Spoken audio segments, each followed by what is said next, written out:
and for the opportunity to address you. Unfortunately, as of now, the United Nations does not have a legal definition of the term terrorist state agreed by all UN members. But this war that Russia is waging against Ukraine demonstrates not only the meaning of this concept, but also the urgent necessity to enshrine it legally at the level of the United Nations and punish any terrorist state. Take a look at just recent events of a few recent days in Ukraine, a few from the 125 days of Russia's full-scale war of conquest against Ukraine. Saturday, 25th of June, 62 Russian missiles hit our cities. Sunday, 26th of June, and 10 more rockets. One of them hit a residential building in the capital city of Kyiv. 3 stories of a simple building were demolished. Another rocket exploded in the yard of an ordinary kindergarten. Monday, 27th of June, a missile strike in Kremenchuk. Those who carried out this strike could not have been unaware of directing a missile on a simple trade center, one of many shopping malls to be found everywhere in the world. As of now, 18 people are reported to have been killed, but unfortunately, there may be more. Another 50 people are wounded and dozens are missing. 7 fragments of bodies have been found ripped off limbs, hands, and feet of the people. And if the Russian state claims that all these victims suffered not from its missile strike, then I suggest the United Nations send either a special representative of the Secretary General of the United Nations or a plenipotentiary commission to the site of this terrorist act at Kremenchuk, so that the UN could independently find out all the information and see that this indeed was a Russian missile strike. Yesterday, Russian army also used rocket artillery against a queue of people lined up for water that took place in the city of Lysychansk, Lugansk region. Ordinary, peaceful people, none of them served in the military, just a queue of people for water. 8 people were killed, including a 15-year-old boy named Danilo. The eldest of the victims was 68 years old. And I want you to hear the names of 4 women killed in the strike: Victoria, Irina, Olena, and Ludmila.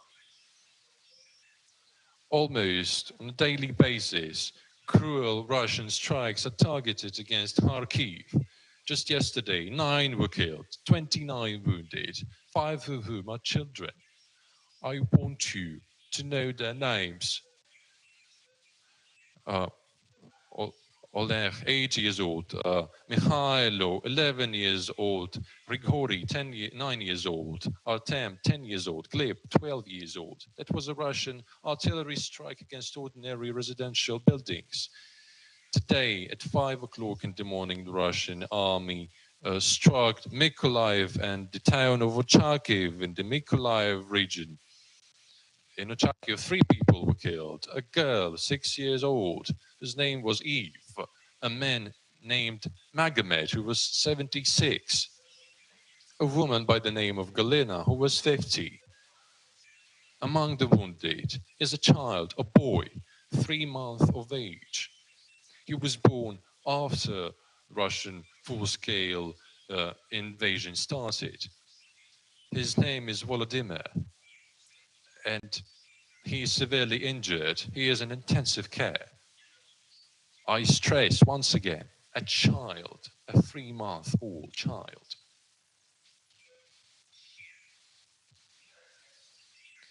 Two more missiles today hit the city of Sloviansk in Donbass. The long-suffering Donbass, tormented Donbass that Russia has humiliated since 2014. Just a few hours before This address of mine to you, to the UN Security Council, two missiles hit Odessa region. The city of Dnipro was also targeted, and one of the missiles destroyed a car service station, not a military station, but a usual car service. And I have a question to you, ladies and gentlemen. Who of you does not agree that this is terrorism? If in any other part of the world, any organization acted just like Russia, who is killing Ukrainians, if a country killed any peaceful people, that would definitely be recognized as terrorism. Such an organization would become an enemy for all of humankind. Therefore, what is punished at the level of concrete criminals and criminal organizations must not go unchecked at the level of the state, which has become a terrorist. Daily terrorist acts without weekends. Every day, they are working as terrorists. The UN Charter confers on the UN Security Council the primary responsibility for the maintenance of international peace and security. Article 6 of Chapter 2 of the UN Charter clearly states that a member of the UN which has persistently violated the principles contained in the present Charter may be expelled from the organization by the General Assembly of the Security Council. Although Russia is violating fundamental principles of the UN and the international legal order, it is still not held to account at the global level. It still remains in UN agencies and even enjoys the privileges of the seat it occupies, the seat of the permanent member of the UN Security Council, which Russia occupies solely due to the short sightedness of politicians at the end of the Cold War. Russia does not have the right to take part in discussing and voting in regard to the war in Ukraine, which is unprovoked and simply colonialist of the part of Russia. I urge you to deprive the delegation of the terrorist state of its powers in the UN um, General Assembly. That is possible, that is necessary, that is fair. Russia does not have the right to remain in the UNSC, and that path is not too arduous, as some may believe. If we exercise some consistency and appropriate political will, that is the only logical way for the UN Charter to work and be respected by all members of the organization. Furthermore, our organization now has sufficient strength to hold to account the terrorist state. Chapter 7 of the UN Charter allows establishing a special international tribunal for investigating the actions of Russian occupiers on Ukrainian soil. The word genocide has repeatedly been used, and all of you have seen what Russian occupiers have done in our city of Bucha. Each of you can obtain information on how many mass graves appeared around the single city of Mariupol after the Russian army razed it to the ground. It was a city of 500,000 residents, and now it lies in ruins. In the case of genocide in Rwanda, the UN Security Council established an international tribunal during 6 months since the beginning of the genocide. Since the beginning of the Russian full-scale invasion of Ukraine, more than 4 months have passed since the beginning of Russia's war against Ukraine in Donbass and the occupation of Ukrainian peninsula of Crimea, which has been repeatedly condemned at the level of the UN General Assembly.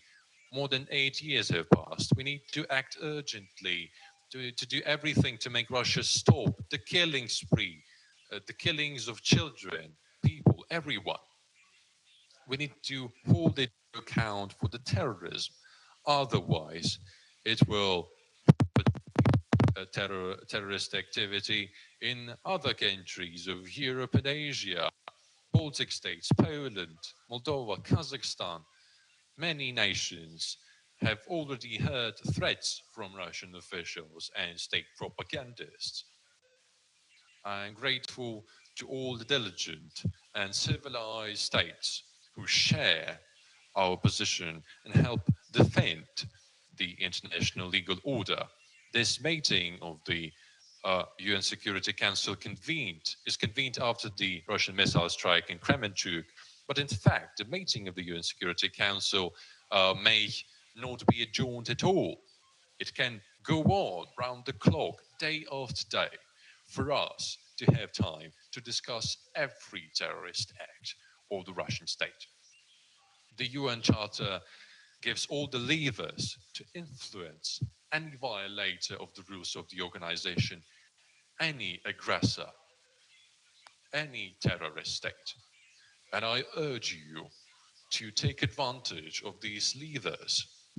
It is imperative to deprive the Russian delegation of the opportunity to manipulate the UN. It is imperative to make it impossible for Russia to stay in the UN Security Council until its terrorism continues. It is imperative to establish a tribunal for investigating everything that the Russian military have done against Ukrainians, and it is imperative to give the legal definition of the notion state terrorism at the UN level. All Russian action must receive legal assessment and global sanctions for the fact that Russia is destructing international legal order.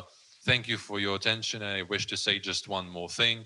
Various countries worldwide can have different attitudes to wars worldwide, but they similarly commemorate the victims, not only the military, but uh, every person, every child who is dying, unfortunately, due to this tragedy, the tragedy of war.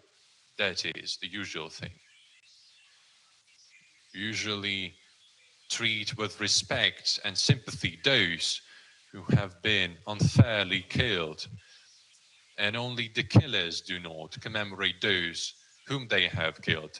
And I ask you now, I will be very much grateful if you could commemorate all the Ukrainians who have been killed in this war, all the adults, all of our children, tens of thousands of people, and I ask you to commemorate them with a minute of silence.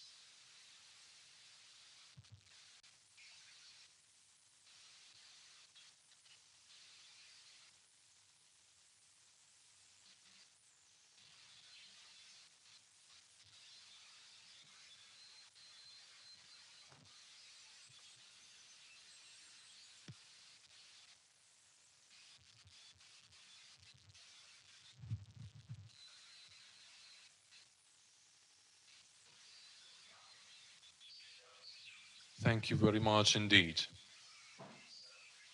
It is a great honor for us. Thank you for support. Thank you very much indeed. I thank His Excellency Mr. Zelensky for his statement. I shall now make a statement in my capacity as a representative of Albania. Thank you, USGD Carlo, for this update. Again, a troubling one on this issue. Colleagues, a senseless war of aggression that could and must have been avoided has entered its 5th month. 125 days of outspread destruction, mounting civilian casualties, and continued pain inflicted on millions of people across Ukraine. Other millions across the world find themselves victims as collateral damage of a war that has nothing to do with them, that is weaponizing everything: energy, trade, communication, including primarily food. Colleagues, let's remind ourselves, on 29th March, 5 weeks after the start of its war of choice in Ukraine, Russia announced its withdrawal of forces from the Kyiv area. The reason provided then was that it was a goodwill gesture to favor negotiations between the parties. The truth proved very different. The attempt to take in Kyiv failed spectacularly. Negotiations went nowhere. War intensified instead. Russia continues its massive assault on Ukraine, threatening Europe, running against every human effort invested since World War II to build global peace through the international rule of law. As war has shifted ferociously to the east, life returned to some sort of normalcy in Kiev until missiles starting again falling from the sky with an unmistaken message. Russia can hit you at will, anywhere, anytime, just because it can. Last Sunday, nearly 1,000 people found themselves under a Russian airstrike which hit a shopping mall in the city of Kremenchuk in central Ukraine. Reportedly, tens of people lost their lives and several dozens were injured. What possible justification can be provided to missiles thrown over a commercial center in the very heart of an urban area? What can possibly explain such blatant, indiscriminate brutality against civilians? We have heard so many times Russia has continued to deny struggling civilians, but overwhelming evidence like this one proves again and again the contrary. Have we forgotten that Kiev was deliberately targeted last April as the UN Secretary General was visiting the city? Reports speak now of deliberate attacks in protesting to the G7 meeting. If it were so, why should civilians, including children, pay the price of such despicable symbolism? Indiscriminate attacks on civilian infrastructure and innocent civilians constitute war crimes. We all know it. Those who decide to attack shopping centers, shelters, schools, hospitals, kindergarten, apartment buildings are well aware of possible civilian casualties. They know they are committing war crimes when their responsibility is to protect civilians. They must pay for these actions. Colleagues, this aggression is not limited to Ukraine only. Zealous commentators of the state propaganda, but also senior Kremlin officials, fill the air with worst-case scenario of deploying weapons of mass destruction, including, as we have heard more than once, nuclear saber rattling. We notice a dramatic increase of cyber warfare and advanced disinformation attacks. Further, the current food insecurity crisis continues to spread around the world. Global food prices are now at an all-time high. This is the parallel war that Russia is waging against the world. It has transformed the war in Ukraine from a local act of aggression to an acute international challenge. We know that millions of tons of grain are piled in Ukraine. Out of it, 8 million tons are said to be in the occupied areas of Russia, and Russia is reportedly stealing it from Ukraine. A meticulous and professional investigation from the BBC shows how this is carried out in Donbass, and not only for the grain, but also for other Ukrainian assets. Russia has already occupied 20% of the Ukrainian territory, but its appetite has increased. Colleagues, this war is paralyzing Ukraine. It is destroying its industry, its roads and schools and its health system along the way. It is killing civilians. It is punishing its youth and is destroying the fabric of a society. But also it is testing the resolve of all those who truly believe in the rules-based international order, in the respect of the UN Charter. Therefore, this is no time to stay aside. International support for Ukraine and its people is a moral and solidarity issue. It is to choose to stand on the right side, that of the law, of rights, of life, of dignity. One day this war will be over, but the way it will end matters to all of us. If we want to preserve the rule of law, we must make sure that everyone knows the cost of aggression against another country. We welcome the recent commitments of G7 for a new package of coordinated actions aimed at increasing pressure on Russia over its war in Ukraine. We also welcome the latest decision of the European Union. Colleagues, let me end with this. This war must stop with full and immediate withdrawal of the Russian forces and military equipment from the entire territory of Ukraine. The sooner, the better for all, Ukraine, for Russia, and the entire world. Thank you. I resume my function as President of the Council. I now give the floor to the representative of the United States. Thank you, Mr. President.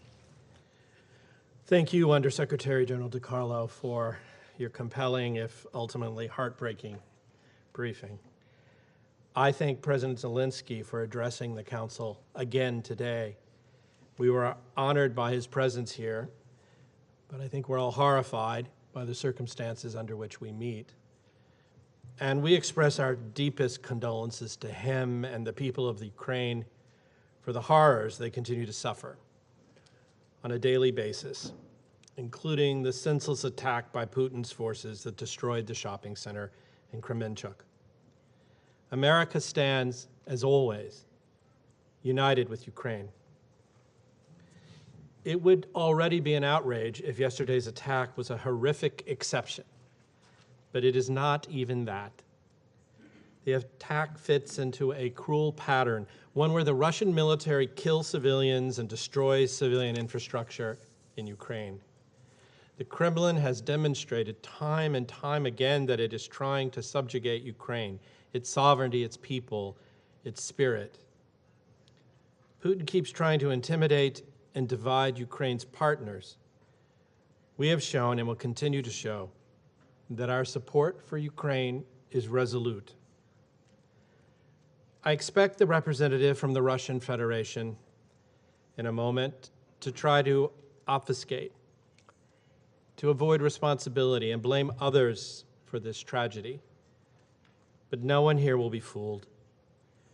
We all see the grim reality for what it is, and the reality is that Russia's war of choice has led directly to the destruction of crowded malls, grocery stores, theaters, hospitals, and schools, and the innocent civilians inside them. Make no mistake, there is ample publicly available evidence that Russia, and Russia alone, is responsible for these attacks. And make no mistake, deliberate and indiscriminate attacks on civilians and civilian objects constitute war crimes. The United States has previously assessed that members of Russia's armed forces have committed war crimes in Ukraine. I repeat, to be clear, war crimes. The evidence is mounting and it cannot be ignored. We have seen too many credible reports of the bombing of schools and hospitals, like the maternity hospital in Mariupol, the killing of aid workers, the targeting of civilians attempting to flee for their lives or standing in line for water, as the president just reminded us. We've seen forced relocation of thousands of Ukrainian civilians and the brutal execution-style murder of those going about their daily business in Bucha. We call upon all fellow council members, including those who are failing to condemn what is in front of them, to speak the full truth. We all have a responsibility to make clear the moral culpability that Russia holds in this war of choice. There's no such thing as both sides when it comes to these recent attacks. The international community must hold those who perpetrated and ordered these crimes to account. Justice must be served. Justice must come for Russia's military and political leadership, as well as for its military rank and file who commit war crimes or other atrocities. The United States supports all international investigations into these crimes, including those being conducted by the ICC, the UN, and the OSCE. We have welcomed the International Criminal Court's decision to open an investigation into atrocity crimes committed in Ukraine. And with our EU colleagues, we are supporting the Ukrainian national authorities, specifically the Office of the Prosecutor General, as these authorities investigate and prepare to prosecute war crimes cases. At the same time, the world has come together to say enough is enough. Just yesterday, leaders of G7 countries reaffirmed our solidarity and unwavering commitment to Ukraine's sovereignty. Our leaders made clear that we will help Ukraine defend itself and choose its own future free from external pressure or influence. and the United States and the world will continue to support Ukraine for as long as it takes, we will not rest until Russia ends this cruel and senseless war.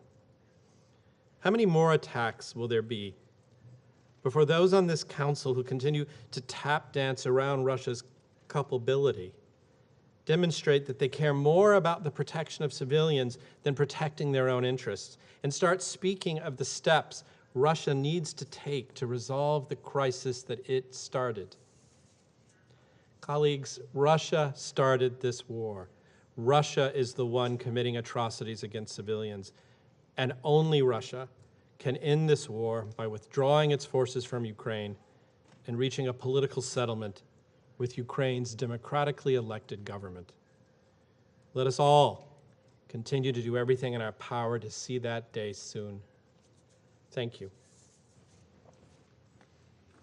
I thank the representative of the United States for their statement. Et je donne maintenant la parole au représentant de la France. Monsieur le Président, je remercie Madame Di Carlo pour sa présentation. Je salue la participation du président Zelensky et l'assure de la pleine solidarité de la France envers l'Ukraine.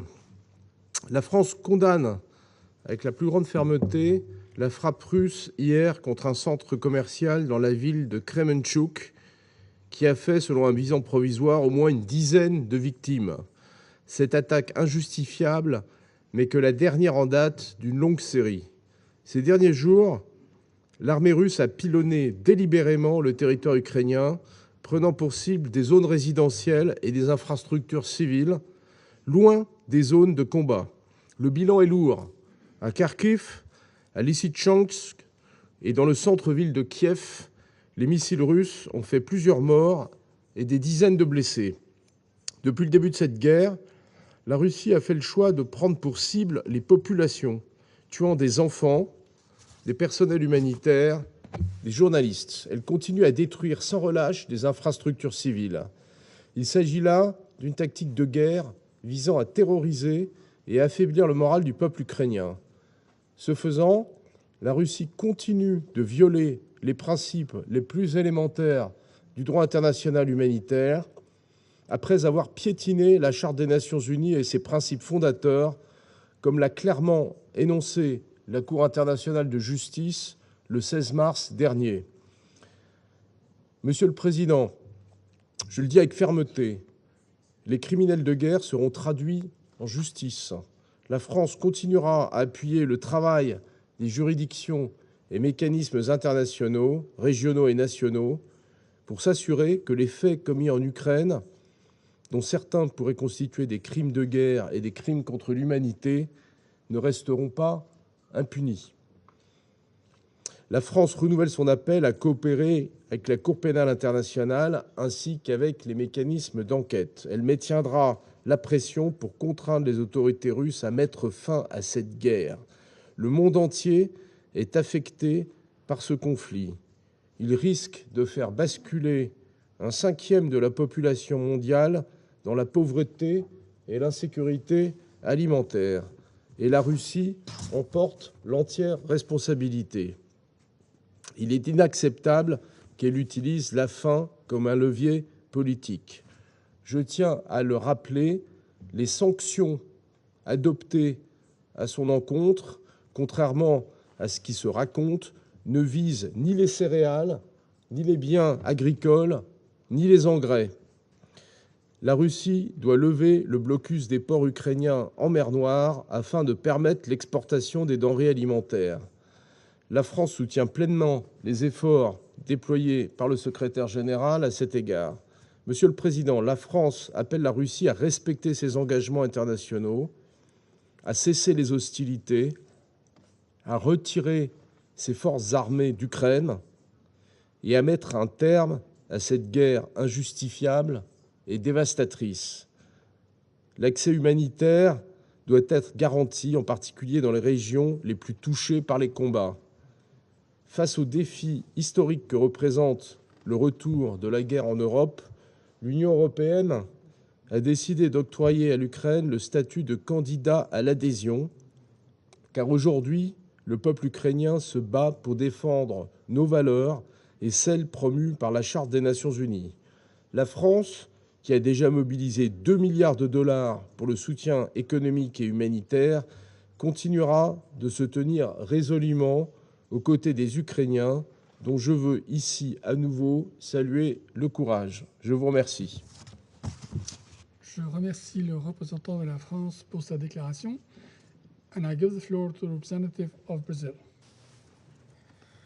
Thank you, Mr. President.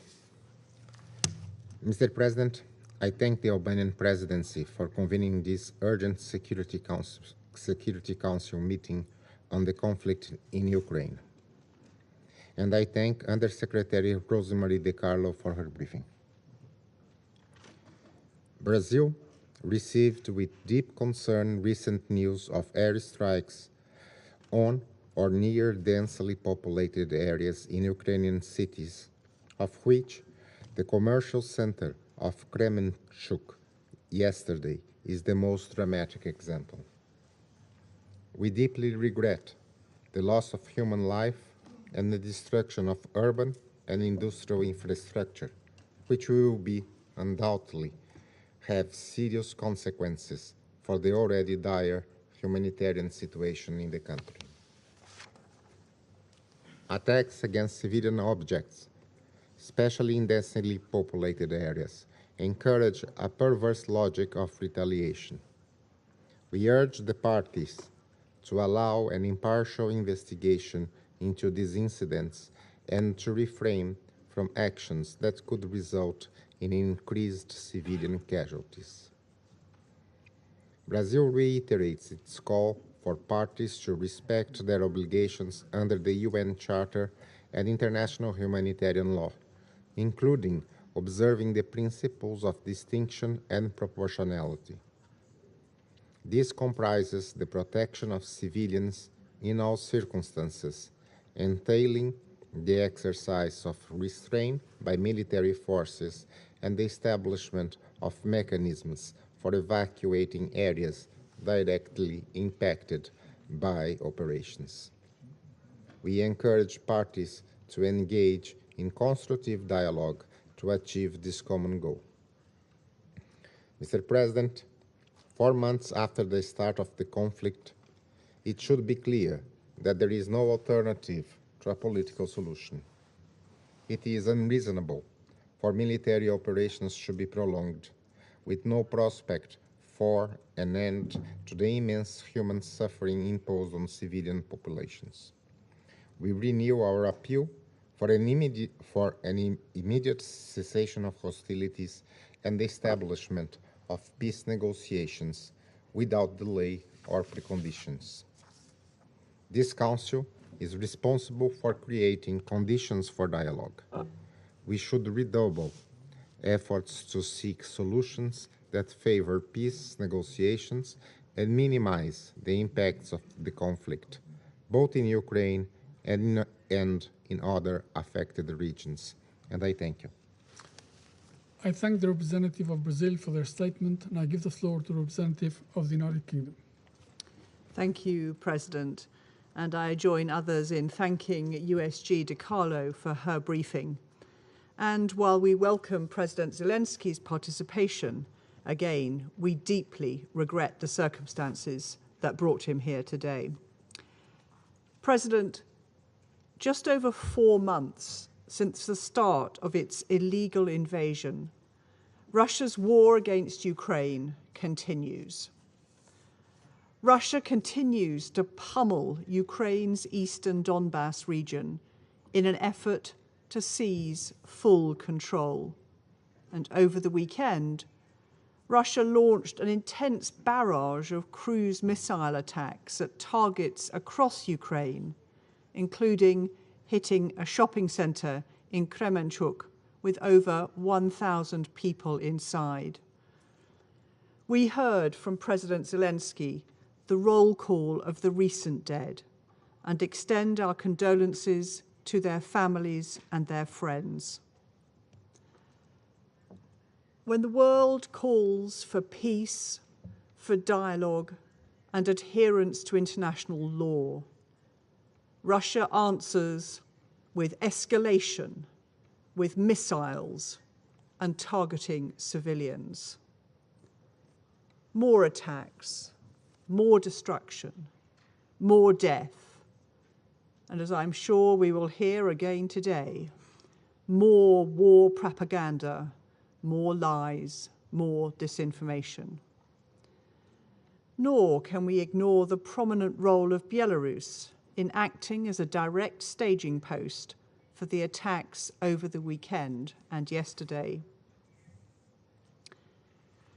We praise the extraordinary bravery and resolve of the Ukrainian people in the face of this brutal assault on its sovereignty and territorial integrity and its very existence as a country.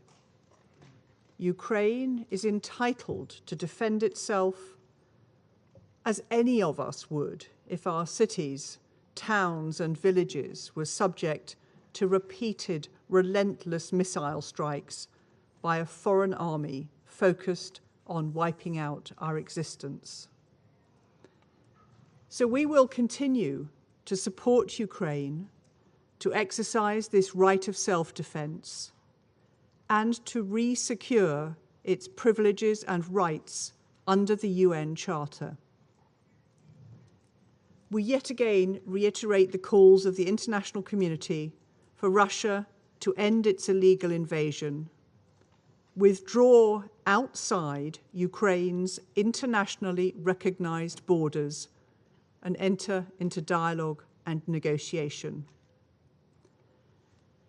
At a time when we are facing the existential threats of climate change and food insecurity following a global pandemic, Russia must end its illegal war and its blockade of Ukraine's ports.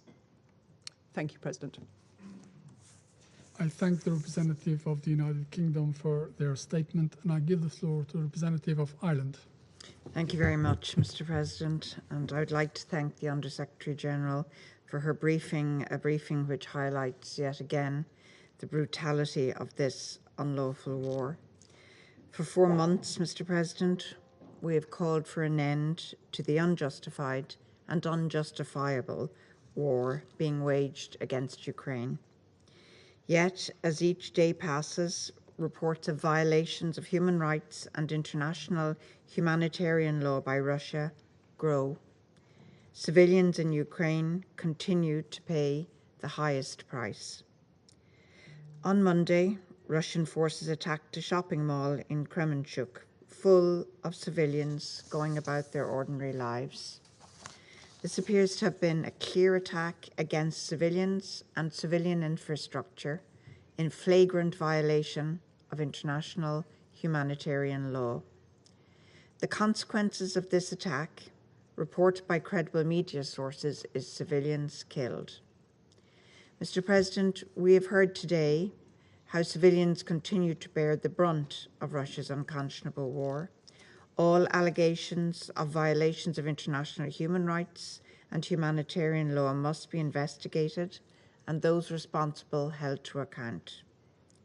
Parties to conflict must comply with international humanitarian law, including the obligation to distinguish between civilians and combatants and to attack only military objectives. The prohibitions against indiscriminate and disproportionate attacks, and the obligation to take all feasible precautions in attack. Mr. President, compliance is not optional. Yesterday's Russian strike on Kremenchuk is not the first on Ukraine's towns and cities, we know. We deplore Russia's use of explosive weapons, including prohibited cluster munitions, in populated areas without regard for civilians. The UN Human Rights Monitoring Mission in Ukraine has recorded over 10,000 civilian casualties, most of which have been caused by the use of explosive weapons.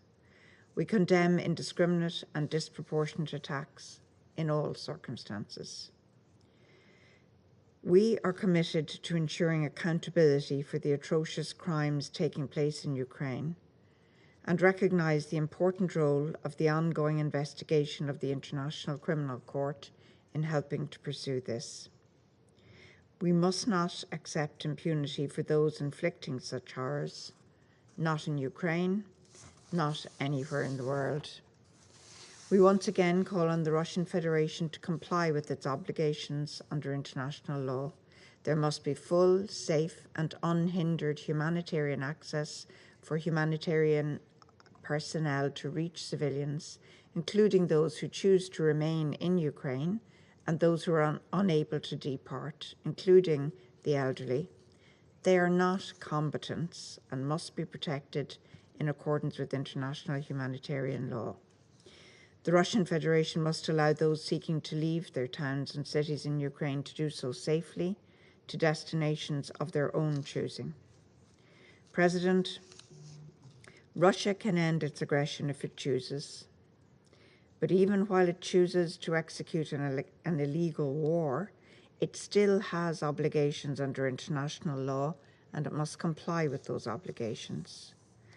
We call again on the Russian Federation to end its war and to withdraw all forces unconditionally from the entirety of the sovereign territory of Ukraine. Thank you, President. I thank the representative of Ireland for their statement, and I give the floor to the representative of Kenya. Thank you, Mr. President. I also thank Under Secretary General, Madam Rosemary DiCarlo, for her briefing, as well as His Excellency President Zelensky for his address. Kenya stands in solidarity with the people of Ukraine who are suffering the failure of the multilateral system to bring an end to a war that continues unabated in disregard of the raison d'etre of the United Nations to save succeeding generations from the scourge of war, a war whose catastrophic impact in Ukraine and across the world is worsening by the day. We are gravely concerned by the latest developments, especially in Mykolaiv, Yoniv, Zhytomyr, Lviv, Odessa, and Cherkasy regions, as well as in Kyiv, Kharkiv, and Kremenchuk cities. The reported intensified airstrikes and missile shelling in these regions and cities are destroying civilian objects with a growing toll on civilian casualties. These indiscriminate acts constitute a violation of the UN Charter, international law, and international humanitarian law.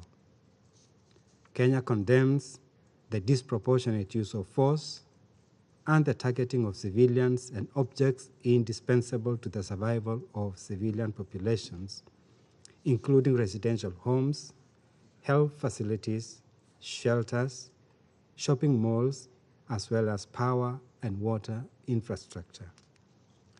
We are concerned that the continued destruction of civilian infrastructure is significantly impeding Ukraine's ability to engage in international trade, including the export of key commodities, particularly agricultural products and farm inputs, such as fertilizer.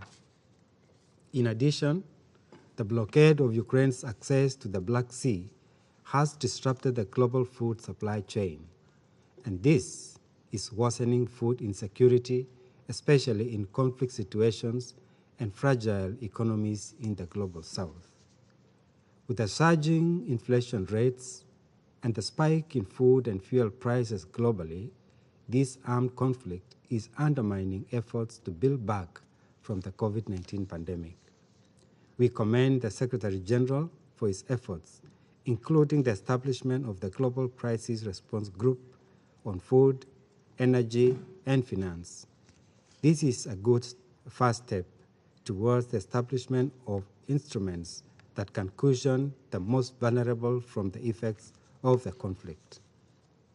Of critical importance, Mr. President, is the imperative to immediately stop further infliction of suffering on civilians, especially the vulnerable groups, including women, children, and the elderly. We therefore urge the parties to adhere to international humanitarian law, including the 4 1949 Geneva Conventions and its first additional protocol of 1977, as well as ensure the protection of civilian population and detainees. We call on them to shift their focus to an immediate cessation of the war, refrain from any actions that may further escalate the situation, and prioritize the use of diplomatic tools to resolve the conflict. The cessation should set the foundation for a lasting peace settlement that respects the sovereignty, territorial integrity, and political independence of Ukraine. It should also lead to the design of a European security order that offers lasting security and not a generation of new wars in Europe or elsewhere.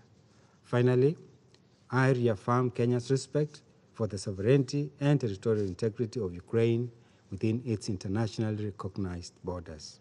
I thank you. I thank the representative of Kenya for their statement. I give the floor to the representative of Ghana. Thank you, Mr. President. At the outset, let me thank USG Rosemary DiCarlo for her briefing to the Council on the prevailing situation in Ukraine and the rising humanitarian suffering occasioned by the war. I also acknowledge the virtual participation of the President of Ukraine, His Excellency Mr. Volodymyr Zelensky. My delegation reaffirms its unwavering support for the sovereignty, political independence, and territorial integrity of Ukraine. Ghana is gravely concerned by the reports of the intensification of military bombardments in several regions across Ukraine over the past couple of days, and for which the ordinary people, especially women and children, are having to pay the highest price. We remain concerned that residential areas continue to be the target of missile launches and bombardments, and regret that such places have increasingly become the arena for combat. In this context, we call for an independent, impartial, and transparent investigations into the Kremenchuk mall attack which occurred yesterday and resulted in several casualties. Over the last 4 months, the war has continued unabated under conditions that have precipitated considerable human suffering and despair. While the present situation casts a grim outlook for peace, as purveyors of global peace and security, we cannot and must not lose hope of finding peace in the interest of the conflicting parties and the wider international community. With each passing day, the urgency to find a peaceful and durable solution to the conflict grows. The snowballing effect of the collateral economic impact on the rest of the international community, especially developing countries which already are burdened by the impact of the COVID-19 pandemic and other pressing global challenges, could soon go beyond the reach of easy resolution. It is therefore our plea that ongoing diplomatic efforts should be given an opportunity for the cause of peace and the abatement of this needless war on the basis of a commitment to genuine and unconditional dialogue. We welcome the positive results that follow the Secretary General's visit to Kyiv and Moscow during the month of April, which demonstrate for us the utility of the United Nations in such delicate circumstances. We encourage the parties to accept the good offices of the Secretary General in repairing the broken trust occasioned by the war against Ukraine in order to move forward stalled negotiations. We call for an immediate cessation of military engagements in areas populated by civilians and urge the urgent creation of demilitarized humanitarian corridors in all besieged areas in compliance with the precepts of international law and international humanitarian law. We note the obligation of the conflicting parties to proactively protect civilians and civilian infrastructure from harm. Similarly, aid and humanitarian workers must be afforded equal treatment of protection. In concluding, we urge maximum restraint and encourage rhetoric that is facilitative of a peaceful process. Finally, we reiterate our call to the members of this Council to harness all efforts in bringing an end to this war and restoring peace and stability to Ukraine. I thank you. I thank the representative of Ghana for their statement, and I give the floor to the representative of Mexico. Gracias, presidente. Agradezco a la subsecretaria Di Carlo por su presentación y al presidente Zelensky, quien se ha dirigido nuevamente a este consejo el día de hoy. El pasado 24 de junio se cumplieron 4 meses del inicio de esta guerra. Lamentablemente, de nueva cuenta, se ha registrado un incremento en los ataques en contra de la infraestructura civil y en zonas muy pobladas en diversas regiones de Ucrania, incluida Kiev, y de manera señalada en Luhansk y Donetsk. Condenamos el ataque de ayer a un centro comercial en Kremenchuk, en el que se encontraba un numeroso grupo de personas, de civiles. Aún no se tiene el saldo final, pero hasta ahora al menos 18 muertos y decenas de heridos. Lamentable. Un ataque de esta naturaleza es contrario al derecho internacional y al derecho internacional humanitario.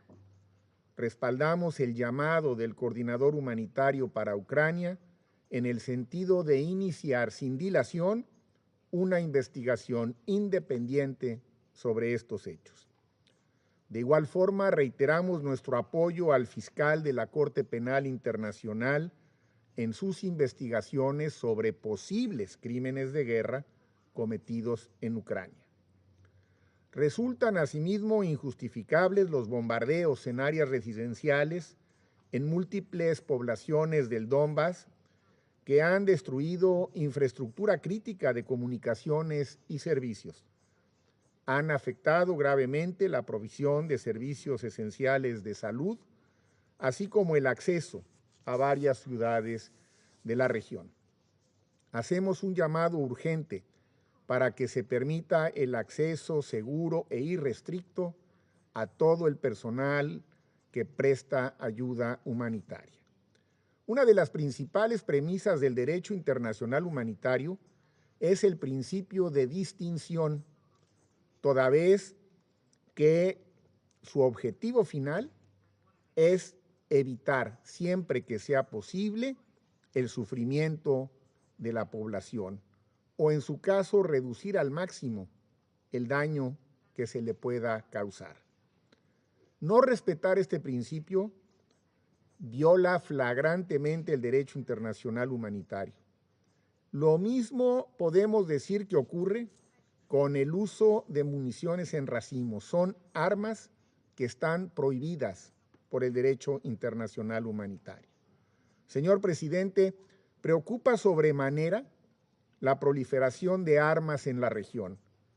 Se trata de un factor de volatilidad adicional, pues su creciente disponibilidad en manos de población civil propicia la continuación de los conflictos.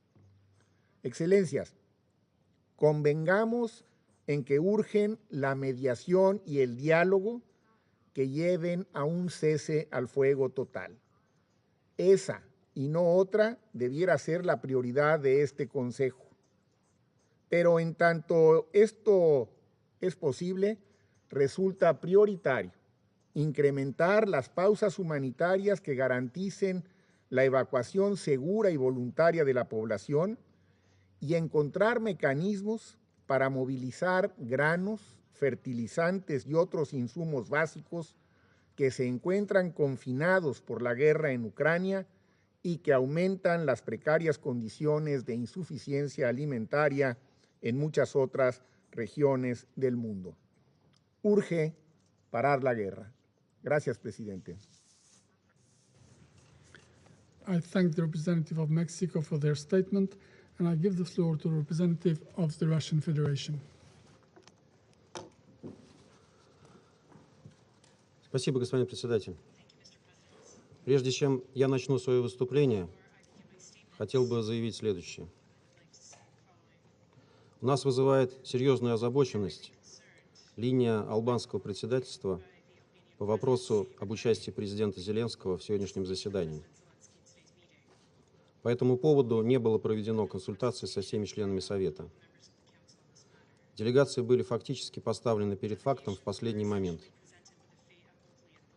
Это нарушает сложившуюся практику и традиции работы Совета Безопасности. Президенту Зеленскому уже была предоставлена возможность выступить в Совете в качестве исключения. И, как заверяло тогдашнее британское председательство, без создания прецедента. Не видим оснований для того, чтобы плодить эти исключения. Мы с вами неоднократно подтверждали понимание о том, что представители государств, желающие выступить в Совете, должны физически присутствовать в зале заседаний. Совет Безопасности ООН не должен превращаться в площадку для дистанционной агит-кампании президента Зеленского по выклянчиванию оружия у участников саммита НАТО. Это подрывает авторитет Совета как органа, ответственного за коллективную выработку решений по поддержанию международного мира и безопасности. Украинская сторона с подачи наших западных коллег пытается этот авторитет подорвать и превратить членов Совета в зрительскую аудиторию для актерских представлений. Хочу обратить внимание, что буквально неделю назад в возможности дистанционно выступить в Совете было отказано министру иностранных дел ЦАР. Совет не должен проявлять двойные стандарты в угоду украинской стороне и ее западным покровителям, дискриминируя при этом африканские страны. Исключения не должны делаться ни для кого. Господин председатель, с самого начала специальной военной операции на Украине, направленной на прекращение 8-летней войны киевского режима против мирного населения востока Украины, мы столкнулись с тем, что реальная ситуация на фронтах не была главной заботой украинских властей. Их гораздо больше волновал другой фронт, информационный, за обработку которого они вместе с западными пиарщиками, пропагандистами и постановщиками взялись с особым рвением. Если кто-то постарается подсчитать все вброшенные украинские фейки, то их явно хватит на увесистый книжный том, а то и на собрание сочинений. Чего стоит красивая, но абсолютно лживая легенда с русским кораблем, которому храбрые защитники острова Змеиный якобы отказались сдаться и поплатились за это жизнями. За что и получили от президента Зеленского звание Героев Украины посмертно. Правда, потом выяснилось, что весь украинский гарнизон остался жив и благополучно сдался российской армии. Но легенду переписывать не стали, и на Украине до сих пор гордо выпускают марки с этой патриотической историей. А знаменитый летчик-ас «Призрак Киева», который якобы держал в страхе российские военно-воздушные силы и сбил десятки российских самолетов. И ничего, что его подвиги иллюстрировались фрагментами из компьютерных игр или старыми роликами из интернета. Потом, правда, даже западные журналисты, скрипя сердце, признали, что это выдумка. Но некоторые украинские пропагандисты эксплуатируют легенду о призраке до сих пор. Интернет-ролики – это вообще отдельная тема. На начальном этапе СВО от количества украинских видеофейков пришла в ужас даже британская BBC. Но потом, как и другие западные СМИ, стала относиться к ним спокойнее. И даже публиковать свои, выдавая разрушенные украинскими обстрелами дома Донецка за строение в Киеве. Украинцы и их западные кураторы быстро поняли, что то, что происходит на земле, в наш цифровой век вообще не важно.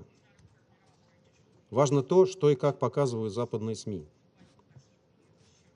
Воспользовавшись добровольным отходом российских войск из Киевской и Черниговской областей, киевские и западные пропагандисты явили миру чудовищную по масштабу и чудовищную же по исполнению провокацию в Буче. Несмотря на вопиющие нестыковки, в нее по-прежнему многие на Западе верят, как мы слышали сегодня. А киевские власти используют место ее осуществления в качестве пункта обязательной программы для зарубежных гостей. Благо, находится оно рядом с Киевом. Своего рода зловещий маркетинг, который очень удобно использовать для того, чтобы выбивать поставки вооружений из спонсоров. Буча стала поворотным моментом в поставках западных вооружений, что и было целью украинских властей. Они это сами открыто признавали.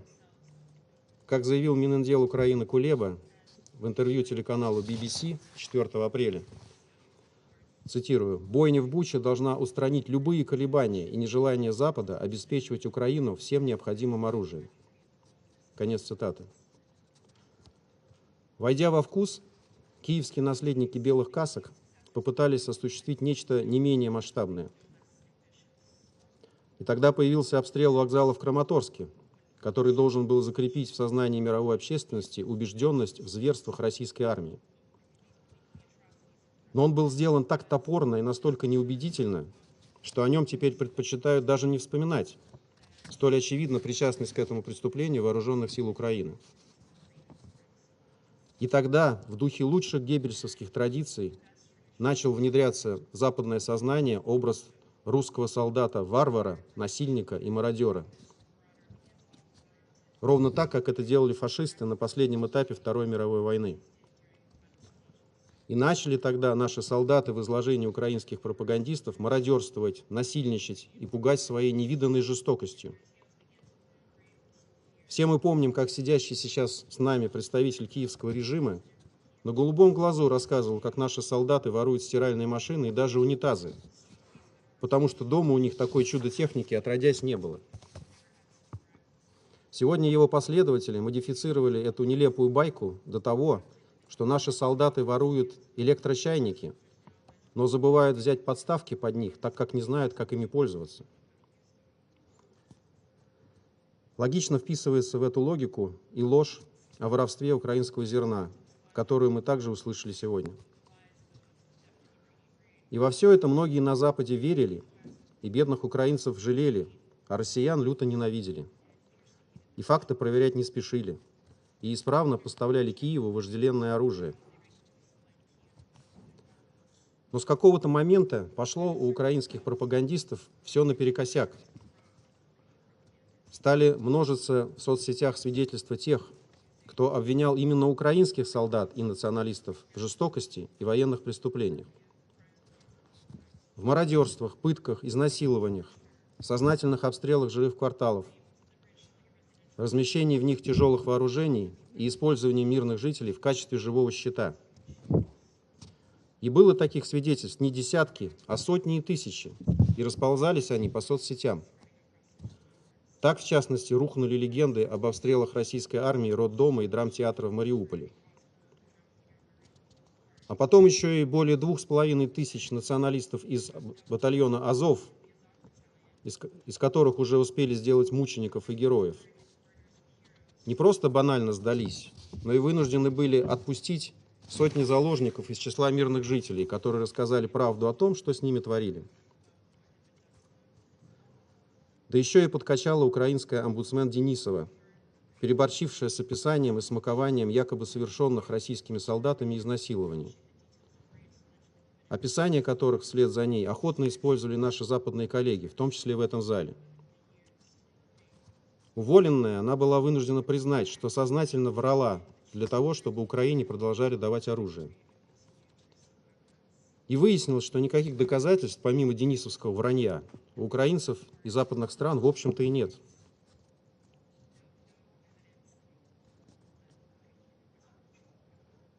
К этому всему надо добавить видеосвидетельства из освобожденных и яростно обстреливаемых городов Донбасса, а также из освобожденных городов, где люди в открытую говорили, что если они кого и опасаются и винят за происходящее, то только украинскую армию и западные страны, давшие ей дальнобойное оружие, добивающее туда, куда раньше украинская артиллерия не доставала. Да еще и военные неудачи, вызванные в том числе бездарными действиями и предательством украинского командования, бросающего почти безоружных солдат, в том числе новобранцев, на произвол судьбы, и не дающие им сдаться и сохранить свои жизни, поскольку сделать это или отступить мешают заградотряды из националистов, стреляющих в спину своим же. Подобных видеороликов от украинских военных в последнее время стало слишком много. Да издаются они сотнями, если не тысячами. Скрывать это все от украинской и мировой общественности становилось все сложнее и сложнее. В новом котле в Северодонецке, Лисичанске и окрестностях оказались тысячи солдат. А на носу саммит НАТО, на котором опять-таки будет обсуждаться вопрос о новых поставках оружия для Украины. А его можно не только использовать, но и продавать на сторону, по привычной для украинских чиновников схеме, списав все на военные потери. В общем, стало очевидным, что для того, чтобы вернуть внимание уставшей от Украины мировой общественности, нужна новая провокация а-ля Буча.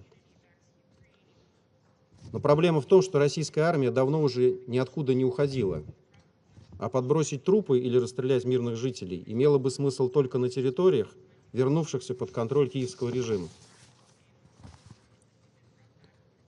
И тогда, по всей видимости, возникла идея о провокации нового типа, якобы нанесенном ударе по торговому центру в Кременчуге.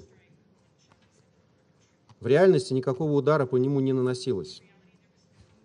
Российские вооруженные силы нанесли удар высокоточным оружием по ангарам с поступившими от США и европейских стран вооружением и боеприпасами западного производства в районе Кременчугского завода дорожных машин. Это оружие и боеприпасы были рассредоточены по складской территории для дальнейшей отправки украинской группировки войск на Донбассе, то есть для того, чтобы из этого оружия обстреливали жилые районы Донецка, Луганска и других городов. Удары российских вооруженных сил позволили это предотвратить. Поставляемая Западом дальнобойная артиллерия дает ВСУ возможность дотянуться до тыловых районов Донбасса и ударить безо всякой военной логики, исключительно в целях мести и устрашения, по мирным жителям. 15 июня такие удары были нанесены ВСУ с применением полученных от стран НАТО 150 мм гаубиц «Цезарь», в результате чего погибли 6 мирных жителей и более 30 получили ранения.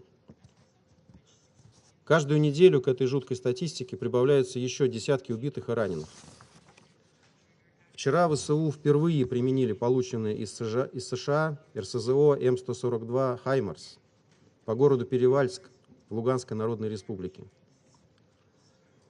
Упоминаний об этих ударах против гражданских объектов и мирного населения на Донбассе мы сегодня ни от западных, ни от украинских коллег не услышали. Вам нет до этого дела, как не было дела все 8 лет, пока украинская армия методично уничтожала жителей Донецкой и Луганской народных республик. Возвращаясь к Кременчугу. Находящийся в отдалении торговый центр Амстор удары не затронули. Это видно на видео с камер наблюдения. Попадание ракеты по торговому центру не оставило бы от него ничего. Но на видео украинских же блогеров видно, что от взрывной волны не пострадали находящиеся внутри торгового центра товары. Они стоят на своих местах и даже не повалены. Не пострадали и соседние с торговым центром дома. У них даже стекла в окнах не выбило. Это возможно только если ракета взорвалась на значительном расстоянии. Однако детонация хранившихся на складской территории боеприпасов к западному оружию вызвала пожар, который затем перекинулся на торговый центр. Уважаемые наши западные коллеги, я столь подробно изложил здесь особенности работы украинских пропагандистов в расчете на то, что до вас наконец дойдет, как нелепо и неубедительно выглядите вы, подхватывая и продвигая новые продукты украинского агитпропа. Пропаганда. Среди них не только упомянутые мною фейки и инсценировки, но и утверждение о том, что Россия якобы препятствует вывозу украинского зерна. От вас в Киеве хотят лишь поддержки деньгами и оружием. При этом вы должны понимать, что поставки последнего, как мы вас с самого начала и предупреждали, были и остаются для нас военными целями, как и наемники из ваших государств. И объекты, где это оружие и наемники размещаются или складируются, также становятся законными военными целями. Как и были таковыми ангары на территории Кременчугского завода дорожных машин. Киевский режим целенаправленно складирует вооружение в самом центре городов, по соседству с жилыми районами, подвергая опасности населения и превращая его в живой щит. А вы пытаетесь этого не замечать, девальвируя тем самым те самые ценности, которые вроде бы пытаетесь продвигать.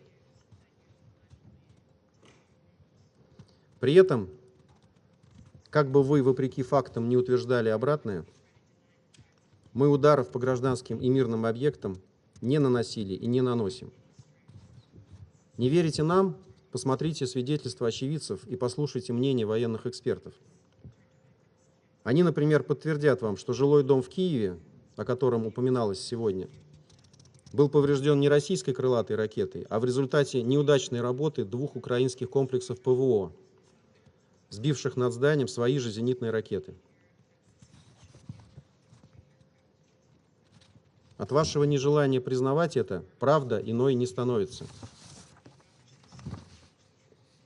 В завершение хотел бы еще раз подчеркнуть, что поставками вооружений вы лишь продлеваете агонию преступного киевского режима, готового привнести в жертву свое население. И чем раньше вы это осознаете, тем раньше украинское руководство сядет за стол переговоров с реалистичной позицией, а не с лозунгами и фантомными болями. Мы начали специальную военную операцию с тем, чтобы прекратить обстрелы Донбасса Украиной, и чтобы с территории этой страны, превращенной с подачи ряда западных стран в антироссию, а также от ее националистического руководства, перестала исходить угроза как России, так и жителям юга и юго-востока Украины. И пока эти цели не будут достигнуты, наша операция будет продолжаться. Благодарю за внимание. I thank the representative of the Russian Federation for their statement. I give the floor to the representative of India. Thank you, Mr. President. Let me begin by thanking Under Secretary General Rosemary DiCarlo for briefing on the situation in Ukraine. We acknowledge the participation and remarks of President of Ukraine in today's briefing. India remains deeply concerned over the situation in Ukraine. The conflict has resulted in loss of lives and countless miseries for its peoples, particularly for women, children, and elderly, with millions becoming homeless and forced to take shelter in neighboring countries. From the beginning of the conflict in Ukraine, India has been consistently calling for complete cessation of hostilities and advocated the path of peace, dialogue, and diplomacy. We support all efforts to alleviate the suffering of the people of Ukraine, especially talks between Ukraine and the Russian Federation. India has been sending humanitarian supplies to Ukraine and its neighbors, which include medicines and other essential relief material. Reports of deaths of civilians in the ongoing Russia-Ukraine conflict are deeply disturbing, and in this regard, we express our grave concern. In recent years, critical civilian infrastructure in urban areas have become easy targets in situations of armed conflict. The issue of the protection of civilian objects in armed conflict should be considered within the framework of applicable international law. Earlier, India had unequivocally condemned the killings of civilians in Busha and supported the call for an independent investigation. Mr. President, the impact of the Ukraine conflict is not just limited to Europe. The conflict is exacerbating concerns over food, fertilizer, fuel security, particularly in the developing countries. It is necessary for all of us to adequately appreciate the importance of equity, affordability, and accessibility when it comes to food grains. Open markets must not become an argument to perpetuate inequity and promote discrimination. India is committed to work constructively in mitigating the adverse impact of the conflict on food security. we have welcomed the recommendation of the Global Crisis Response Group Task Team to exempt purchases of food by WFP for humanitarian assistance from food export restrictions. India has been providing financial assistance as well as supplying food grains to countries which are impacted by the Ukraine conflict. India has exported 1.8 million tons of wheat to countries in need, including to Afghanistan, Myanmar, Sudan, and Yemen in the last 2 months. We are also helping our neighbor Sri Lanka to ensure their food security. We are trying to increase the production of fertilizers in India. There is also a need to focus on the availability of fertilizers and keep the supply chains of fertilizers smooth at a global scale. Similarly, efforts should be made to ensure stability in the global supply of fuel commensurate with the demand. We reiterate that the importance of UN guiding principles of humanitarian assistance. Humanitarian action must always be guided by the principles of humanitarian assistance, that is humanity, neutrality, impartiality, and independence. These measures should never be politicized. Let me conclude, Mr. President, by reaffirming that the contemporary global order has been built on the UN Charter, international law, and respect for sovereignty and the territorial integrity of the states. I thank you. I thank the representative of India for their statement, and I give the floor to representative of China. 谢谢主席先生。主席先生，乌克兰的军事冲突至今已经超过4个月。对于这场国际社会高度关注的地缘政治危机，中方始终从乌克兰的问题的历史经纬和是非曲直出发，独立自主作出判断。中国领导人多次指出，各国主权、领土完整都应得到尊重，联合国宪章宗旨和原则都应得到遵守，各国合理安全关切都应得到重视，一切有利于和平解决危机的努力都应得到支持。过去一段时间，中国一直同所有爱好和平的国家一道，呼吁停火止战，积极致力于劝和促谈，为推动局势降温，早日恢复和平，缓解人道局势，稳定全球经济秩序，做出了不懈努力。令人遗憾和关切的是，冲突仍在继续，危机呈现拖延扩大态势，人道局势依然严峻，平民伤亡还在增多，普通民众在遭受苦难，各方面的外溢影响正在加剧全球性挑战。我们再次强调，对话谈判是恢复并巩固和平的唯一可行途径。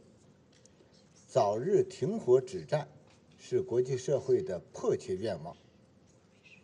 中方支持俄罗斯同乌克兰进行直接谈判。我们也欢迎联合国秘书长为推动解决粮食出口等问题正在开展的斡旋努力。主席先生，和平需要共同争取和维护，国际社会所有各方都应该以负责任方式推动危机得到妥善解决，避免任何与此背道而驰的行动。各方要协调一致，为当事方和平谈判创造必要环境和条件。事实充分证明，输送武器换不来和平，制裁施压也解不开安全困境。把世界经济武器化，胁迫其他国家选边站队，将人为制造国际社会分裂，让世界更加动荡不安。为了加剧政治目的，拖延和阻挠外交谈判，甚至火上浇油，加剧对抗，只会让冲突扩大化，最终只能搬起石头砸自己的脚。主席先生，这次乌克兰危机再次给世人敲响了警钟：安全不可分割，迷信实力地位，扩张军事联盟，以牺牲别国安全谋求自身安全，必然会陷入安全困境。北约在冷战后5次东扩，不仅没有让欧洲更安全，而且埋下冲突的种子。这个教训值得认真反思。冷战早已结束，北约有必要重新考虑自身的定位和承担的责任，彻底摒弃基于集团对抗的冷战思维，按照安全不可分割原则，致力于构建均衡、有效、可持续的欧洲安全框架。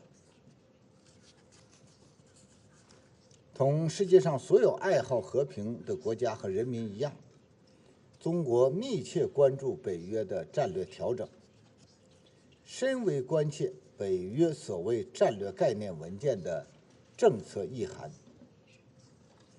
北约某些领导人最近口口声声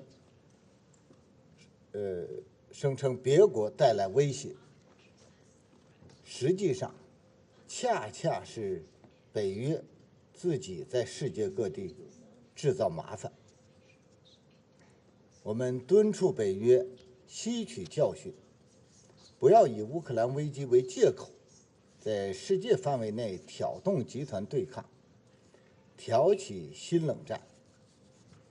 不要在亚太地区寻找假想敌，人为制造矛盾与分裂。我们坚决反对一些势力鼓动北约把触角进一步伸向亚太，或者依托军事同盟拼凑亚太版北约。早已过时的冷战剧本绝不能在亚太重演。世界上正在发生的动乱战乱绝不容在亚太发生。亚太地区国家普遍珍惜来之不易的和平繁荣局面，普遍期待聚焦互利合作，共谋发展振兴。任何人试图逆历史潮流而动，注定没有前途。谢谢你，主席先生。I thank the representative of China for their statement, and I give the floor to the representative of the United Arab Emirates. Mr. President, at the outset, I would like to thank Ms. Rosemary DiCarlo for her detailed briefing. We acknowledge President Zelensky's address to the Council and his first-hand account of the latest developments in Ukraine. We meet today following concerning reports of intensified missile strikes across Ukraine in urban areas, including Kiev and Kharkiv. In particular, the images in Kremenchuk of a shopping mall, something familiar to all of us in our everyday life, engulfed in flames, are horrifying. This incident has added to the war's immensely high human toll and should be properly investigated. Incidents like these are a clear demonstration of why civilian objects are protected under international law. The UAE reiterates its unequivocal condemnation of attacks on civilians and civilian objects and infrastructure. With the conflict now entering its 5th month, women and children and the elderly are disproportionately impacted. More than half of Ukraine's children are now displaced from home, and women, children, and the elderly are suffering from ongoing violence and trauma and seeking refuge in neighboring countries. It is well past time that we find parameters for ceasefire negotiations as a starting point to end this war. If the conflict continues unabated, we can expect the tsunami of global ramifications to worsen. People around the world are already suffering, both directly and from the conflict's wider repercussions, including distorted global trade, the effects of sanctions, and increased food prices threatening a global recession. The most vulnerable, as always, are the worst affected. In this context, I would like to make the following points. First, the application of international humanitarian law is fundamental to preserving human life. Compliance is both a moral and a legal obligation, and we reiterate the importance of respecting the principles of necessity, distinction, and proportionality that are paramount in conflict, as well as the importance of ensuring accountability. Any military operation must be limited to exclusively military objectives, and all precautionary measures must be taken to avoid the direct or indirect targeting of civilians. The fact that the war in Ukraine has so greatly affected heavily urbanized areas with high-density civilian populations only underlines the imperative of applying the principles outlined in the Council's framework on the protection of civilians and civilian objects. Second, the international community should intensify efforts to de-escalate and engage proactively to end this conflict. Almost 2 months have passed since this Council adopted a presidential statement expressing deep concern regarding the maintenance of international peace and security in Ukraine.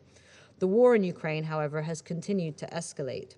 The UN Charter outlines many of the tools that can be deployed to reach a peaceful settlement, but knowing that the tools exist or that they are at the disposal of the parties is not enough.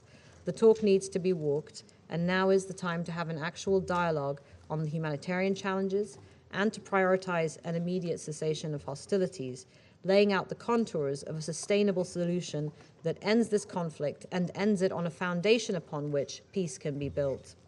We encourage the parties to seize this opportunity, and we urge the Secretary General and others in trying to bring together the parties for good faith negotiations to this end. Third, helping ease global food insecurity must be a priority. This cannot wait. We must avoid a food catastrophe. We are already facing what David Beasley so vividly described as having to take food from the hungry to feed the starving. Specifically, there needs to be a solution to export the grain and fertilizer that are so critical to food systems around the world. We are encouraged by ongoing efforts aimed at allowing ships safe passage to and from key seaports, including Odessa. The Security Council must do everything within its power to support these negotiations, and we look forward to the Council addressing this in more detail. Finally, Mr. President, the devastation in Ukraine from this war is undeniable. We risk a lost generation of children denied education and opportunity. We need to redouble our efforts to achieve peace and end this human suffering. This Council must exhaust all avenues and spare no efforts to this objective. Thank you, Mr. President. I thank the representative of the UAE for their statement, and I give the floor to the representative of Gabon. Merci, Monsieur le Président. Je remercie la secrétaire générale adjointe, Madame Rosemary DiCarlo, pour son exposé. Je salue la participation virtuelle du président Zelensky à cette session. Monsieur le Président, la guerre en Ukraine dure à présent depuis plus de 4 mois et ses conséquences continuent de s'étendre au plan humanitaire et sécuritaire, et ce, alors que l'horizon politico-diplomatique semble s'éloigner et se réduire comme une peau de chagrin. La grave crise humanitaire consécutive à la guerre doit absolument être jugulée. Trop de civils ont payé de leur vie et des millions d'autres, principalement des femmes et des enfants, ont été contraints de fuir les lieux de combat pour se réfugier dans les autres villes du pays ou à l'étranger. Malgré l'élan de solidarité internationale pour accueillir les réfugiés ukrainiens et en dépit de l'engagement de l'ONU et de ses agences spécialisées pour les secourir, la situation humanitaire en Ukraine s'aggrave au gré des bombardements, des destructions des moyens de production et de distribution et de rupture des chaînes de valeur. Hors d'Ukraine, les conséquences de la guerre exacerbent l'insécurité alimentaire dans les pays déjà en proie à des conflits. Dans d'autres régions, on invoque clairement le spectre de la famine comme une perspective probable, alors que les humanitaires rencontrent des difficultés à fournir l'aide alimentaire dont les populations ont urgemment besoin. Dans le même temps, de nombreux pays font face à une inflation économique sans précédent, qui met à mal leurs économies. Ce sombre tableau n'est pourtant pas une fatalité. Il est urgent que cette crise humanitaire soit jugulée et que ses effets soient rapidement circonscrits. Il est encore temps d'éviter le chaos. Les parties au conflit doivent trouver un consensus en vue de l'exportation des tonnes de blé qui sont retenues dans les ports en Ukraine. Nous saluons à cet égard les actions menées par l'Union africaine et espérons qu'elles donneront leurs résultats dans des délais raisonnables. De nombreux agriculteurs, notamment africains, sont en attente de fertilisants agricoles pour leur culture. Pour ceux d'entre eux qui font déjà face à des défis climatiques importants, cette situation entraîne une incertitude de nature à menacer les productions agricoles. Monsieur le Président, nous sommes inquiets des signaux que nous percevons et qui laissent entrevoir une volonté manifeste de faire durer la guerre. Nous le répétons, le monde n'a pas besoin d'un autre conflit au long cours. Cela dit, la guerre n'est pas un état de non-droit. Les parties au conflit doivent respecter leurs engagements en vertu du droit international humanitaire, s'abstenir de toute utilisation d'armes de destruction massive et tout mettre en œuvre pour faciliter l'accès sans entrave et sécuriser de l'aide humanitaire. Les civils et les infrastructures civiles ne doivent pas être les cibles des tirs. Nous condamnons les tirs d'artillerie visant un centre commercial au centre de l'Ukraine hier. La tendance à la banalisation de la menace d'utilisation d'armes de destruction massive est un sujet de préoccupation pour mon pays. En tant que membre du traité sur la non-prolifération des armes nucléaires et de la Convention sur les armes biologiques, nous condamnons toute utilisation ou menace d'utilisation d'armes ayant des effets indiscriminés. L'existence même de telles armes constitue une menace réelle à notre paix et à notre sécurité à tous. Monsieur le Président, mon pays persiste à croire que le meilleur moyen de mettre fin à la crise humanitaire et au déchaînement de la violence en Ukraine est de mettre fin au conflit. Nous restons persuadés que la communauté internationale dispose des moyens d'action pour amener les protagonistes à la table de discussion.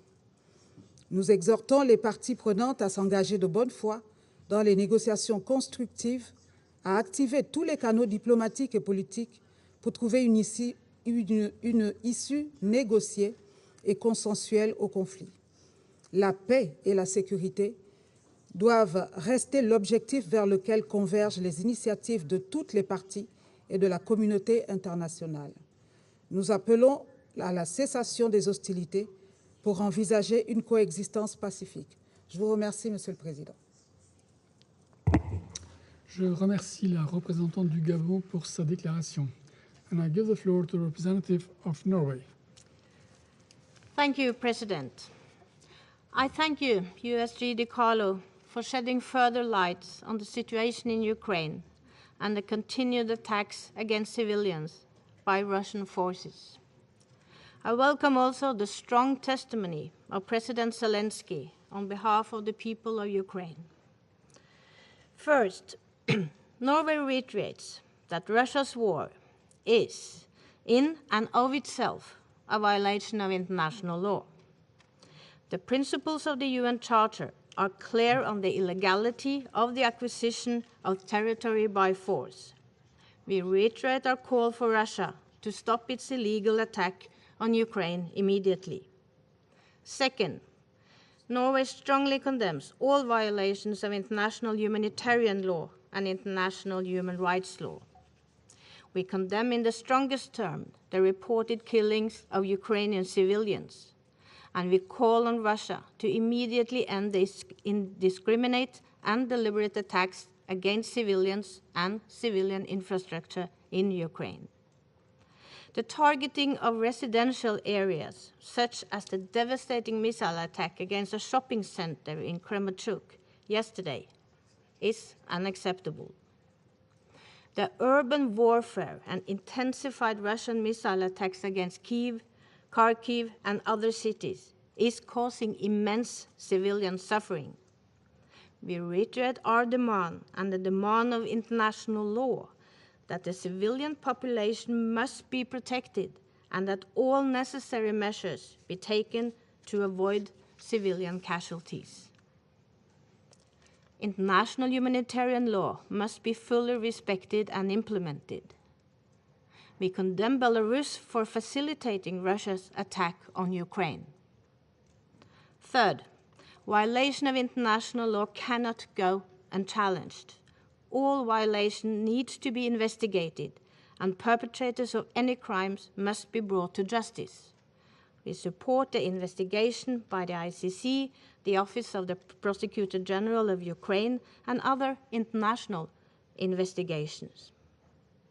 President, as the war in Ukraine continues, it is inflicting a terrible cumulative harm on the civilian population, undermining prospects for peace and security.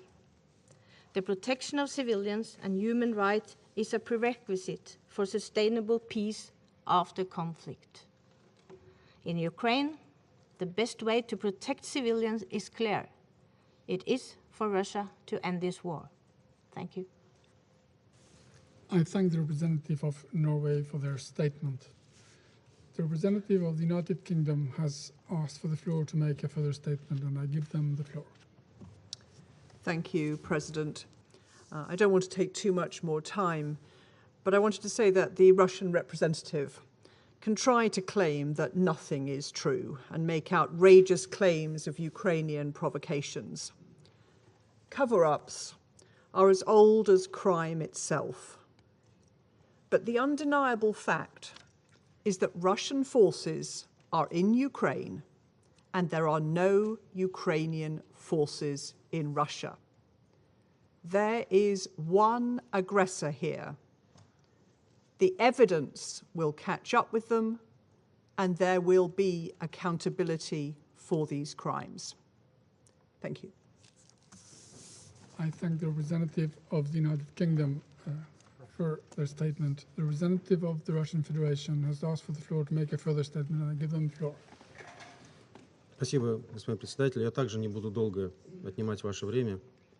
Просто хотел бы отметить, что подобные заявления звучат крайне убедительно от представителя страны, которая дала миру такие провокации, как дело Скрипалей или дело Литвиненко, а также многие другие факты, которые вошли в анналы и учебники в мире, как вопиющие провокации и вопиющие операции под чужим флагом. Учитывайте, пожалуйста, это, когда будете в следующий раз давать нам уроки.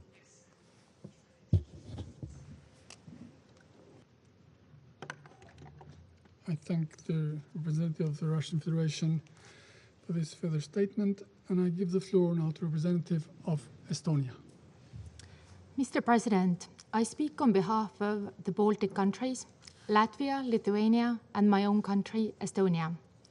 I thank the Albanian presidency for organizing this briefing and Undersecretary General Rosemary DiCarlo for the updates on Russia's full-scale barbaric military aggression against an independent and sovereign country that wishes nothing more than living in peace and freedom to choose their own destiny, free from foreign interference in its internal affairs. We warmly welcome President Zelensky's participation in this meeting and commend him and the Ukrainian people for their heroic courage and resistance for the freedom of their country and for the freedom of us all. Crime against aggression is a prime crime against the international law. Putin's regime has unleashed a colonial, neo-imperialist, expansionist war against Ukraine, amplified by the obscene, dehumanizing disinformation campaign against Ukraine and the identity, language, history, and the right to exist of Ukrainian people. The Security Council must urgently perform its duties to stop this unfolding catastrophe. As we have seen over the course of 4 months, 124 days now, unable to defeat the defenders of Ukraine in the battlefield, Russia's military seeks to achieve its aims by terrorizing civilians. We have already seen this too many times. Maternity hospitals, schools, kindergartens, residential buildings, and now also shopping centers are targeted indiscriminately and without any remorse. Russia's terror knows no bounds. The shelling of a crowded shopping center in Kremenchuk as well as numerous other intensified attacks on Ukrainian cities, Sloviansk, Kharkiv, Kiev, in recent days had no military justification whatsoever. No justification other than to kill, injure, and cause extensive human suffering, and thereby hope that the spirit of Ukrainian people will be broken, the calls for peace at all costs will grow, and that the demands of the aggressor will subsequently be met. This is the diplomacy Russian way, by using terror and blackmail. The Russian actions represent flagrant violations of international law, including the United Nations Charter. Russia has repeatedly ignored the calls by the UN General Assembly, as well as the order of the International Court of Justice to immediately suspend the military operations in its territory of Ukraine and withdraw its armed forces from Ukraine. The borders of a country are not to be changed by force. This demand is the heart and soul of the UN Charter. The systemic violations of humanitarian law and human rights, deliberate attacks on civilian objects and civilians, executions, sexual and gender-based violence, arbitrary arrests, abductions, enforced disappearances, and forced deportations of civilians, including unaccompanied children to Russia, as well as their illegal adoption committed against Ukrainian people, amount to war crimes and crimes against humanity, and possibly even genocide. The international community should not spare any effort to ensure that those responsible for these atrocious crimes are held to account. We need collectively to give our strongest support to the ongoing work by the prosecutor of the International Criminal Court, the Independent International Commission of Inquiry mandated by the United Nations Human Rights Council, and the work of the expert mission under the Moscow mechanism of the Organization for Security and Cooperation in Europe, as well as the national investigation by the Office of Prosecutor General of Ukraine. Justice will be brought to the victims and their families. Mr. President, we are concerned that yet again has Russia resorted to dangerous and irresponsible nuclear rhetoric by announcing its intention to transfer nuclear-capable missiles to Belarus and upgrading Belarus warplanes to make them capable of carrying nuclear weapons. We urge Russia and Belarus to act in line with their international commitments and cease destabilizing nuclear saber-rattling. Any use of weapons of mass destruction is unacceptable and leads to severe consequences. We herewith strongly condemn the involvement of Belarus as Russia's complicit in this aggression against Ukraine. We also strongly condemn Russia's weaponizing food to increase food shortage and global hunger, and thus destabilize international security. Recent reports have shown that Russian forces have been systematically stealing grain and other products from local farmers in occupied areas of Ukraine. As a result of Russia's military activity, more than 20 million tons of grain is currently blocked in Ukraine. We fully support the efforts of the United Nations to find an urgently needed solution for the export of Ukraine's grain and urge Russia to ensure free passage of shipping from Ukrainian ports. Mr. President, let me reiterate that it is the obligation of each member of the international community to stand up against those who violate the principles and rules of international law, including the UN Charter. Otherwise, we risk losing the international rules-based order we built and committed to since the end of the World War II. Fundamental principles of respecting sovereignty, territorial integrity, and refraining from the use of force are to be respected by every country and are not for debate. We resolutely condemn Russia's war of aggression against Ukraine. We urge once again Russia to immediately stop its indiscriminate attacks against civilians and civilian infrastructure, and to immediately and unconditionally withdraw all its troops and military equipment from the entire territory of Ukraine within its internationally recognized borders. Estonia, Latvia, and Lithuania stand with Ukraine and the Ukrainian people. Thank you. I thank the representative of Estonia for their statement, and I give the floor to the representative of Poland. Mr. President, thank you for convening this important meeting. I also take this opportunity to thank USG DiCarlo for her briefing, as well as His Excellency President Zelensky for his powerful statement. Mr. President, irrespectively of what we have heard again from the Russian representative today, Russia is waging a total war against Ukraine. A total war which, from its very beginning, 124 days ago, has been in total lack of respect for the international humanitarian law and human rights law.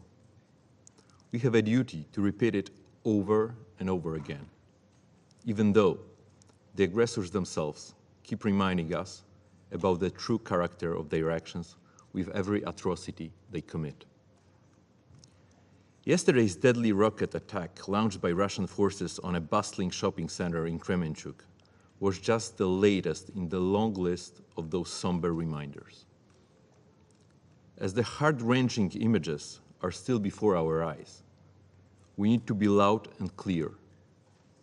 In only the past 4 days, Russia has fired over 130 missiles on Ukrainian cities of Kiev, Kharkiv, Mykolaiv, and Odessa, to name just a few. By deciding to hit objects of no military significance, Moscow wants to cause large human losses, terrorize the civilian population, and disrupt the functioning of infrastructure catering to everyday needs of ordinary Ukrainians.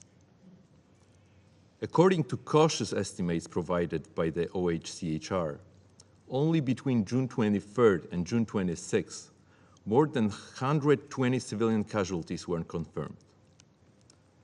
The shelling of the Amster Mall in Kremenchuk alone killed at least 20 people and injured 60 more. Moscow is not only disregarding humanitarian issues and ignoring international criticism, it wants to show that it will strive to break the resistance of the Ukrainian authorities by all means and costs. Mr. President, with respect to the important topic we are discussing, Russia continues to disrespect this Council and the UN Charter. It is particularly cynical that Russia, a permanent member of the Security Council, which has been entrusted with the responsibility for maintenance of international peace and security, is not only failing to fulfill its basic responsibilities, but acts as an aggressor in blatant disregard for this organization and the foundational rules the international peace and security mechanisms have been built on. It is our duty to work together to collect and preserve the evidence of all violations of human rights and international humanitarian law that have taken place in Ukraine. Poland's position in this regard is clear. All those responsible, directly and indirectly, for committing war crimes in Ukraine should be brought to justice. Apart from seeking justice, Ukraine has a full right to defend itself and expect the international community to provide necessary assistance in this regard. Humanitarian, military, and financial aid allows Ukrainians to protect their citizens, secure their basic needs, and ensure post-war recovery. For 124 days now, Ukrainians have been bravely putting resistance to the aggressor's forces, which continue to strive for a territorial grab, which might actually never satisfy their appetite for more. The responsibility for the Russian actions lies also with Belarus, which, since the 24th of February, has been actively facilitating Moscow's military action by making its airspace, territory, and infrastructure available to Russian troops. If not for Minsk's support, Russia's aggression would have been limited. Belarusian leadership should be considered complicit of crimes committed by Russia in Ukraine. Mr. President, once more, we urge the Russian Federation to stop the war and to fully withdraw all its forces from the territory of Ukraine. This is the only way to prevent further deaths of civilians. We also urge Russia to fully respect the sovereignty, independence, and territorial integrity of Ukraine, as well as international humanitarian law and human rights law, in particular. I thank you. I thank the representative of Poland for their statement.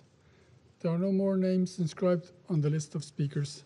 This meeting is adjourned.